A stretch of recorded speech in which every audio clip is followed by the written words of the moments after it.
Hey guys, welcome to Beer Geek Nation. I'm your host Chris Steltz. Tonight we're going to be looking at a beer, kind of a special beer, and not too many people that I know have had. It is Hitachino Nest. It's their red rice ale from Kaiuchi Brewing in Japan, and I think I was saying that right.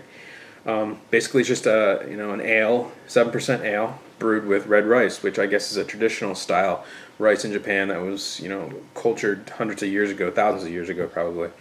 It has a sweetness from what I understand, so I'm expecting kind of a sweet, nuttier flavor to this beer. It does come in at 7% and is available year round. If you can get Hitachino Nest beer, you should be able to get this one. It's one of their more common ones. So with that said, let me get into the cup, let you know how it smells, tastes, and get you the verdict.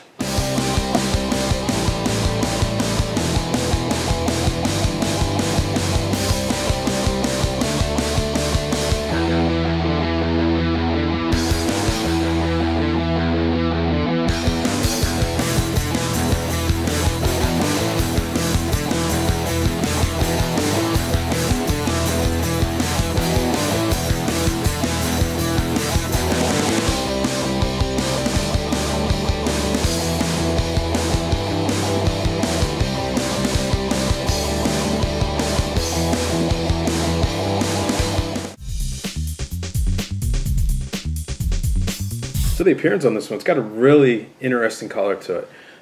It's almost like a light pinkish, orangish, a little bit, on the red side.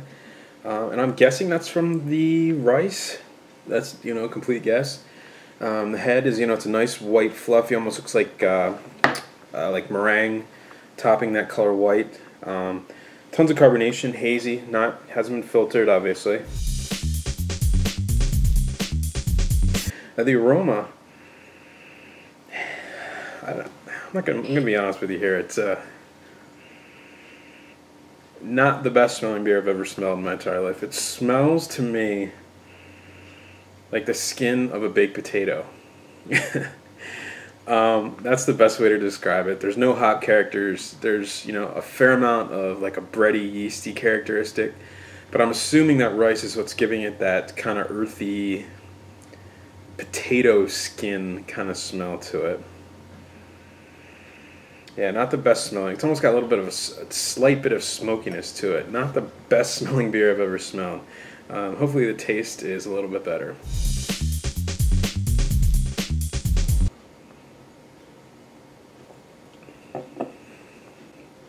Yeah, it tastes a little bit better than the smell. It still kind of has a strange like potato skin, kind of burnt smokiness to it, which I wasn't expecting at all in a beer like this.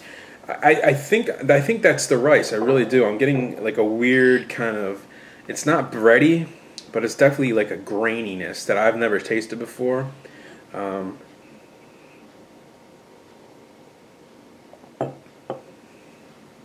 Yeah, it reminds me like a German kind of like a traditional German lager almost. It's got there's smokiness to it. There's a little bit of nuttiness to it. It tastes like almost like a non-hoppy rye beer. No hop characters at all. A little bit of bitterness in the back of the throat. Tons of carbonation in this one. Really kind of help deliver the the flavor to you. It's not a malt bomb by any means. It just has this weird kind of weird might be the wrong word for it. I've never had anything quite like it. I think it's an acquired taste. It's definitely something, if you can find it, I would recommend checking out. It is interesting. It's not bad. It's just, it's interesting. It's got a weird kind of graininess that I've never had to it. So the verdict on this one, on an A to F, letter grade scale, I'm going to give this one a C. I'm not a real big fan of it. At the same time, I do have mixed feelings about that because it is nothing like I've ever had before. It is Hitachino Nest. It is their red rice ale, 7% alcohol. If you can get Hitachino Nest and you've never had this one and you've had their stuff before and like it, you'd probably like this one. It does kind of a weird flavor to it, kind of a strange smell. But with that said, I'm going to give it a C, and I think they make better beers than this one, but this one it is interesting, and I'll give them credit where credit's due for that one. So with that said, life's too short. Drink amazing beers. Cheers.